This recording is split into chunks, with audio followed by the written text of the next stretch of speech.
Hello students, एडोविला point channel में आपका स्वागत है। आज हम करेंगे क्लास 9 की वर्कशीट नंबर 74।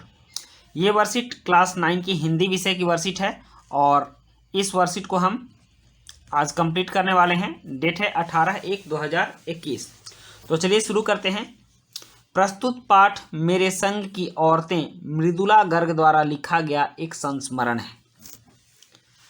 अपने परिचित लोगों से संबंधित घटनाओं और विचारों को स्मरण या याद करके लिखना ही संस्मरण है। मतलब कि अपने साथ जो घटना घटी है वो घटना की याद जब हम लिखते हैं तो उसको संस्मरण कहते हैं। यह एक हिंदी गद्य की विधा है। जिस तरह की कहानी, निबंध, कविता, महाकाव्य ये सब एक विधा है, उसी तरह से संस्करण, नाटक ये सब भी एक विधा है। लेकिन यह संस्मरण कुछ अलग ढंग से लिखा गया है क्योंकि इसमें आसपास की महिलाओं को ही केंद्र में रखा गया है।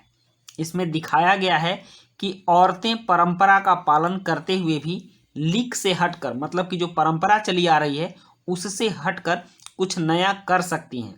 वह अपने विचारों और कार्यों से स्वयं को मजबूत करने के साथ ही समाज को भी नई दिशा दे सकती हैं। हमारे सामने ऐसी बहुत सी उदाहरण हैं औरतों के, जिन्होंने कि समाज से अलग हटके उन्होंने कुछ महान काम किया है, कुछ ऐसा काम किया है जो कि परंपराओं से हटकर किया है और उसके लिए उन्हें बहुत सारे लोगों का विरोध भी सहना पड़ा है, लेकिन फिर भी उन्होंने अपने काम को अंजाम दिया है। तो इस तरह के काम भी औरतें करती हैं। लेखिका के परिवार में तथा आसपास कई ऐसी औरतें रही हैं जिन्होंने उसे निर्भीक, स्वतंत्र तथा स्वावलंबी बनने के लिए प्रेरित किया। स्वावलंबी का अर्थ होता है जो आत्मनिर्भर हो, जो अपना काम स्वयं करता हो, उसे स्वावलंबी कहते हैं। लेखिका ऐसी कई महिलाओं को याद करते हुए लिखती हैं कि मेरी एक नानी थी, जाहिर है, पर मैंने उन्हें कभी देखा नहीं। मतलब लेखिका की एक नानी थी लेकिन उन्होंने कभी देखा नहीं। सबकी एक नानी होती है और नानी की कहानी सबको अच्छी लगती है। नानी कहानी से ही जानी जाती है क्योंकि बच्चों को सबसे ज़्यादा प्यार करने वाला अगर कोई होता है तो वो नानी ही होती हैं और नानी का प्यार सबको याद रहता है। तो लेखिका भी अपने उस नानी के प्यार को जाहिर करना चाहती हैं, लेकिन विडंबना ये है कि उन्होंने अपने नानी को कभी देखा नहीं है। मतलब लेखिका के जन्म से पहले ही उनकी नानी मर चुकी थी। मेरी माँ की शादी होने से पहले ही उनकी मृत्यु हो गई थी। मतलब लेखिका के माँ की शादी होने से पहले ही लेखिका की मृत्यु हो गई थी। शायद नानी से कहानी न सुन पाने के कारण बाद में हम 3 बहनों को खुद कहानियाँ कहनी पड़ी। मतलब कि वो 3 बहनें थी, लेखिका 3 बहनें थी और तीनों बहन आपस में ही एक दूसरे को कहानियाँ सुनाकर संतुष्ट हो जाया करती थी क्योंकि कहानी सुनाने के लिए उनकी नानी जिंदा नहीं थी। नानी से कहानी भले न सुनी हो लेकिन नानी की कहानी जरूर सुनी। कहने का मतलब ये हुआ कि उन लोगों ने कभी भी नानी से कहानी नहीं सुनी, उनकी नानी ने कोई कहानी नहीं सुनाया क्योंकि उनके नानी की मौत उनके जन्म से पहले ही हो चुकी थी। लेकिन नानी के बारे में उन लोगों ने बहुत सारी कहानियां सुनी हैं कि नानी ऐसी थी, नानी वैसी थी, नानी ये करती थी, नानी वो करती थी। ये सभी बातें लेखिका ने सुना है और बहुत बाद में जाकर उसका असली मर्म समझ में आया। पहले इतना ही जाना कि मेरी नानी पारंपरिक, अनपढ़, पर्दानसी औरत थी। पारंपरिक मतलब परंपराओं को मानने वाली, अनपढ़ मतलब जो पढ़ी लिखी ना हो, और पर्दानसी मतलब जो औरतें पर्दा में रहती हों, घूंघट में रहती हों, कभी किसी दूसरे के सामने नहीं जाती हों, उनको पर्दानसी कहते हैं। तो उनकी नानी पारंपरिक थी, अनपढ़ थी, पर्दानसी थी, यही बात जानती थी। जिनके पति शादी के तुरंत बाद उन्हें छोड़कर बैरिस्ट्री पढ़ने विलायत चले गए। विलायत मतलब विदेश चले गए। बैरिस्ट्री एक लॉ की पढ़ाई होती है, उसको बैरिस्ट्री बोलते हैं। तो बैरिस्ट्री पढ़ने विदेश चले गए। कैम्ब्रिज विश्वविद्यालय से जब वे डिग्री लेकर लौटे और विलायती रीति रिवाज के संग जिंदगी बसर करने लगे तो नानी के अपने रहन सहन पर उसका कोई असर नहीं पड़ा। न उन्होंने अपनी किसी इच्छा, आकांक्षा या पसंद नापसंद का इजहार पति पर कभी किया। मतलब कि उनके पति विदेश गए, विदेश से विदेशी रीति रिवाज रहन सहन के साथ लौटे, लेकिन नानी का कोई बदलाव नहीं हुआ।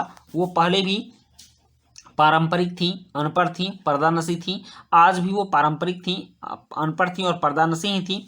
उन्होंने अपने किसी भी इच्छा को नाना के सामने नहीं रखा, मतलब अपने पति के सामने नहीं रखा कि मुझे ये चाहिए, मुझे वो चाहिए, मुझे ऐसे रहना है, वैसे रहना है। जो मिला उसी में गुजर बसर करती गई और संतुष्ट जीवन व्यापन किया। पर जब कम उम्र में नानी ने खुद को मौत के करीब पाया तो 15 वर्षीय इकलौती बेटी मेरी माँ की शादी की फिक्र ने इतना डराया कि वे एकदम मुंहजोर हो उठी। मुंहजोर हो उठी मतलब अपनी बेटी की शादी के लिए उन्होंने सारे रीति रिवाज तोड़ दिए। वो पर्दानशी भी त्याग दी, मतलब कि पर्दा से भी बाहर आ गई। और विडंबना ये थी कि उस समय लेखिका की उम्र मात्र 15 वर्ष थी। पहले बहुत कम उम्र में शादियां हो जाया करती थी, बाल विवाह उसको कहा जाएगा, क्योंकि आज हमारे यहाँ लड़कियों के शादी की उम्र 18 वर्ष है। 18 वर्ष से पहले किसी भी लड़की की शादी नहीं होती है, लेकिन पहले के ज़माने में 14-15 वर्ष से ही, यहाँ तक कि 10-12 वर्ष की लड़कियों की भी शादी हो जाया करती थी। तो 15 वर्ष की उम्र में ही जब नानी ने यह समझा कि अब मेरी बेटी शादी की उम्र की लायक हो गई, तब वो मुँहजोर हो उठी और अपनी बेटी के शादी के लिए उन्होंने पूरा जोर लगाया कि उनके मौत से पहले उनकी बेटी की शादी हो जाए। नाना से उन्होंने कहा कि वे पर्दे का लिहाज छोड़कर उनके दोस्त स्वतंत्रता सेनानी प्यारेलाल शर्मा से मिलना चाहती हैं, क्योंकि उनके नाना बैरिस्टर थे और उनके पास अपने परिवार के लिए बहुत कम समय निकल पाता था। तो उन्होंने अपने पति से कहा, नाना से कहा कि वे उनके दोस्त जो स्वतंत्रता सेनानी थे प्यारेलाल शर्मा, उनसे मिलना चाहती हैं। किस लिए? तो अपनी बेटी के शादी के विषय में बात करने के लिए। सब दंग हैरान रह गए। उनके इस स्वभाव को देखकर सारे दंग हो गए, हैरान हो गए, क्योंकि वो कभी किसी दूसरे पुरुष से बात नहीं की थी और ना ही किसी दूसरे पुरुष के सामने कभी आई थी। जिस पर्दानशी औरत ने पराये मर्द से क्या खुद अपने मर्द से मुंह खोलकर बात नहीं की थी, आखिरी वक्त में अजनबी से क्या कहना चाहती हैं। मतलब उनके सोचने की बात ये थी कि वो तो खुद अपने पति से भी खुलकर बात नहीं करती थी, बहुत कम बोलती थी और बहुत ज़्यादा पारंपरिक थी, पुराने विचारों की थी। लेकिन आज वो दूसरे व्यक्ति से, जिसको वो जानती नहीं है, अजनबी से क्या बात करना चाहती हैं।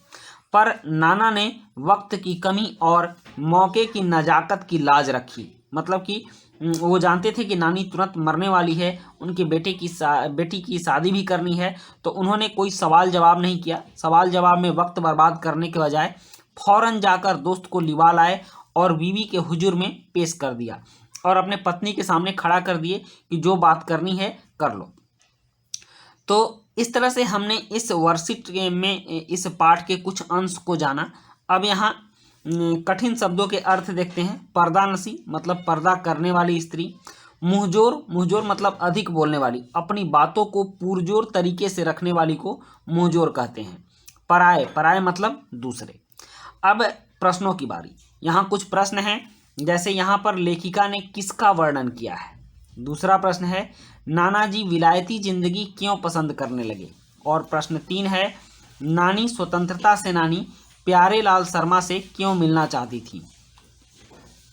उसके बाद प्रश्न 4 है लेखिका अपनी नानी से कभी नहीं मिली थी, फिर भी वह उनके व्यक्तित्व से क्यों प्रभावित थी। प्रश्न 5 है इस गद्यांश के आधार पर लेखिका की नानी की विशेषताएं लिखिए। और प्रश्न 6 है प्रस्तुत गद्यांश की सहायता से अपनी नानी या दादी से संबंधित किसी घटना को लिखिए। तो चलिए अब इसके उत्तर को लिखना शुरू करते हैं। प्रश्न 1 है यहाँ पर लेखिका ने किसका वर्णन किया है, तो इसका उत्तर है यहाँ पर लेखिका ने अपनी नानी का वर्णन किया है। उसके बाद प्रश्न 2 है नानाजी विलायती जिंदगी क्यों पसंद करने लगे, तो इसका उत्तर है नानाजी विलायत में रहकर वहाँ के रीति रिवाज से प्रभावित होकर विलायती जिंदगी पसंद करने लगे। फिर प्रश्न 3 है नानी स्वतंत्रता सेनानी प्यारेलाल शर्मा से क्यों मिलना चाहती थी, तो इसका उत्तर है नानी स्वतंत्रता सेनानी प्यारेलाल शर्मा से अपनी पुत्री के विवाह की बात के संबंध में मिलना चाहती थी। फिर प्रश्न 4 है लेखिका अपनी नानी से कभी नहीं मिली थी, फिर भी वह उनके व्यक्तित्व से क्यों प्रभावित थी, तो इसका उत्तर है लेखिका अपनी नानी के कार्यों को सुनकर उनके व्यक्तित्व से प्रभावित थी। प्रश्न 5 है गद्यांश के आधार पर लेखिका के नानी की विशेषताएं लिखिए। तो इसका उत्तर है लेखिका की नानी। यहाँ नानी लिखिएगा, नानी छूट गया है, यहाँ पर लेखिका की नानी पर्दानसी औरत थी। वह अपने कम संसाधन में संतुष्ट होकर रहने वाली औरत थी, लेकिन समय आने पर उन्होंने अपने बात का मुंहजोर व्याख्या किया, इसलिए वह एक साहसी औरत भी थी। प्रश्न 6 है, प्रस्तुत गद्यांश की सहायता से अपनी नानी या दादी से संबंधित किसी घटना को लिखिए। तो आप इसमें कोई भी घटना लिख सकते हैं, जैसे मैंने दृष्टांत के तौर पर एक बात लिख दी है, आप उसको भी लिख सकते हैं। मुझे मेरे दादी की एक घटना याद आती है। उन्होंने कभी भी यह नहीं चाहा कि हमें कोई भी डांटे या बोले। जब भी कोई हमें डांटता था तो मेरी दादी उस व्यक्ति पर बहुत ही गुस्सा करती थी। तो बच्चों, इस तरह से हमने ये वर्कशीट कंप्लीट कर ली और आपकी ये वर्कशीट बहुत ही इंटरेस्टिंग तरीके से कंप्लीट हुई।